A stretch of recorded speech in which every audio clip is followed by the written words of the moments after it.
Well, it's been 2 weeks since rioters at UC Berkeley used violence to force the cancellation of a speech by Milo.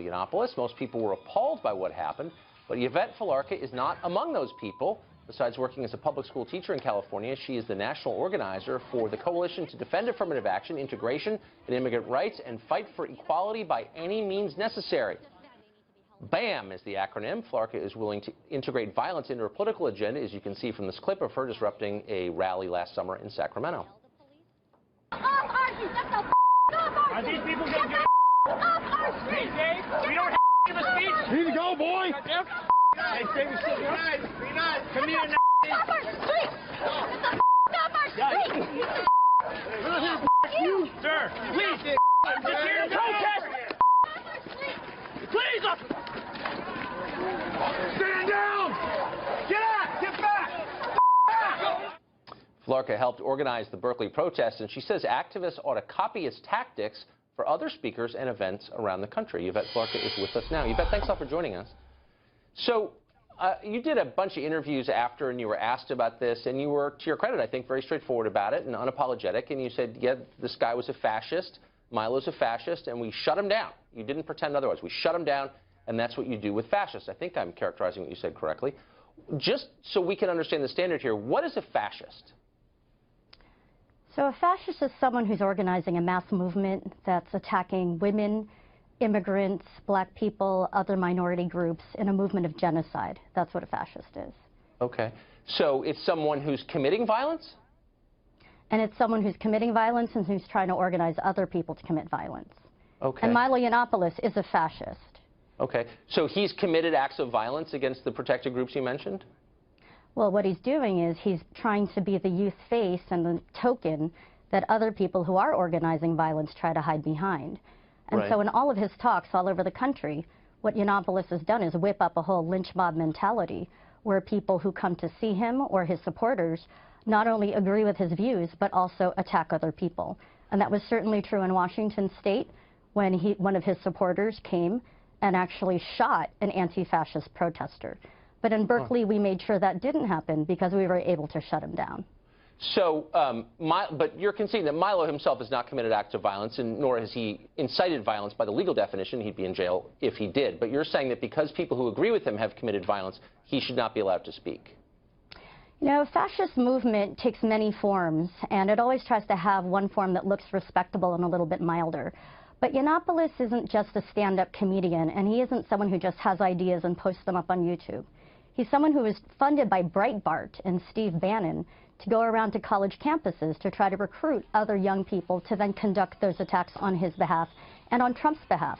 But I'm really, really glad to say that thousands of us were out there last week, or February 1st, and made sure that there were thousands of us to make sure that we defended our campus, this community, and especially the immigrant and Muslim students who were under attack and have been under attack by him and other fascists. Right, and by using violence, I mean, you don't shy away from that by any means necessary is the name of your group, and so it implies violence.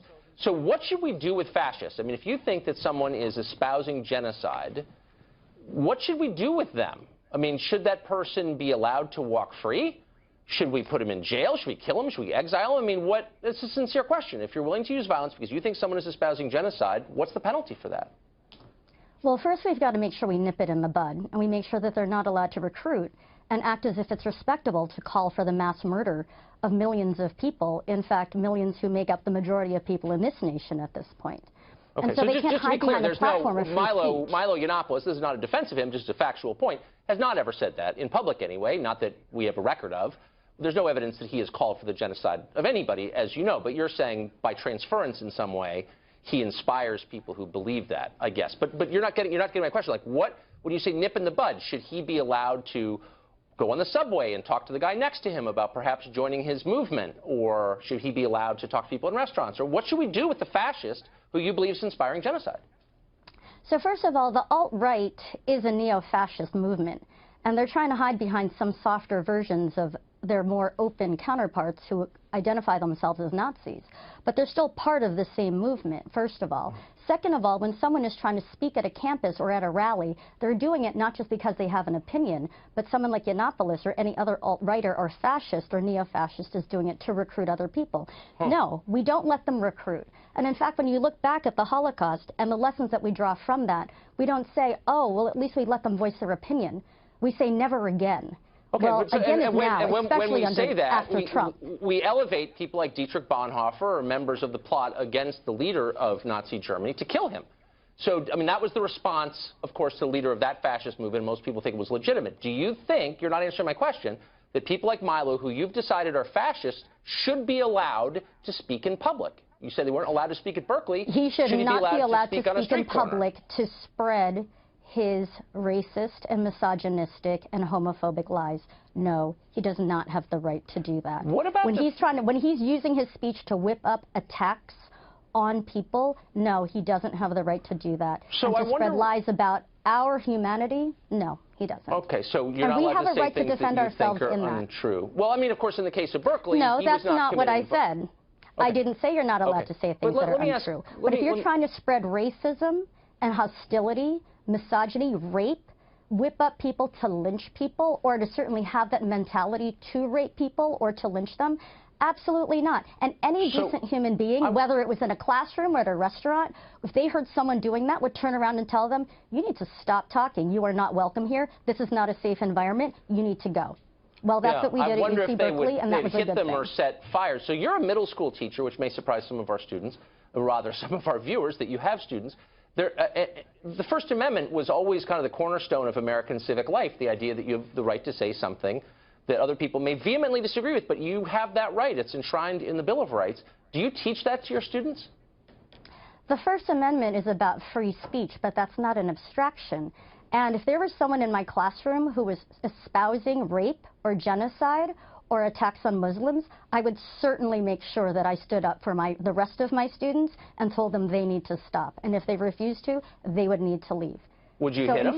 In fact, fascism isn't just about abstract. No, I'm not finished though yet. And I'm not finished yet.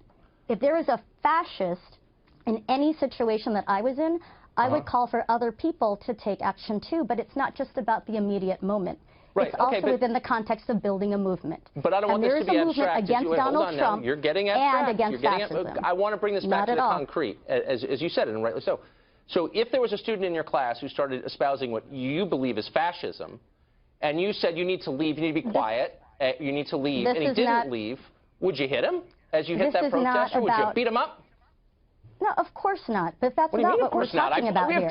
We're talking about people who, you know what? In Sacramento, there were fascists who had knives tied at the ends of sticks, and they stabbed people, including Not the man that you hit. He looked kind of unarmed to me. Oh, yes, actually, they did. And it's funny to you, but it's actually not funny to the rest of us. And that's why we take this really seriously. I know that you take it seriously, and that's why I'm asking you a really simple question. But I am serious as a heart. I am serious as a heartbeat. Oh, I believe you. Oh, I believe that you're serious. And we're not talking about a classroom. We're talking about people who are trying to kill and murder people and who've already done it. And who are trying to create a hostile environment on these campuses in order to do that. No, that's not a safe environment for immigrant students. That's not a safe environment for women or Muslim students or trans students. And so, yeah, we have a right to defend ourselves and real free speech. Let's get one last question, if I may. So if you're standing, I just want to know, like, the protocol for anti-fascist activists like yourself. You're standing on a street corner, someone starts saying something you don't like, and you think, boy, that's an act of hostility, that person's a fascist. No, but you are misrepresenting the words that I've been saying. This isn't about not liking something. This isn't about Ben & Jerry's versus Stone Cold Pizza or something. This is about the lives of real people, immigrants who are under attack now, Muslims who are being massacred, and I'm women who are being raped. How deep is your commitment? So you're the one trivializing this, not me. I'm not in any way trivializing, and I ask you a sincere question. To what extent would you go to stop that person from spreading genocidal propaganda? I would call for people to counter-protest, to stand up, and to shut down any But what do you mean by shut down? Recruit and organize. Like, what if I want to keep talking? I'm saying something that you find appalling, but you know what? I've got a First Amendment right. I'm an American. What would you do? So a bunch of people come and say, stop that. I say, no, I'm not going to stop that. I'm an American. What are you going to do next? You know, the First Amendment, you know, you want to talk about the First Amendment? Coretta Scott King's letter wasn't allowed to be read on the floor of the Senate last week under the Constitution in the Senate. Well, that's exactly and what yet, happened. And yet, at the same time, you're the one then who's actually trying to defend someone like a fascist speaking and recruiting at a college campus. All right, Yvette, I'm proud to say that we all stood up and we shut him down. Speech rights. All right, thanks for coming on.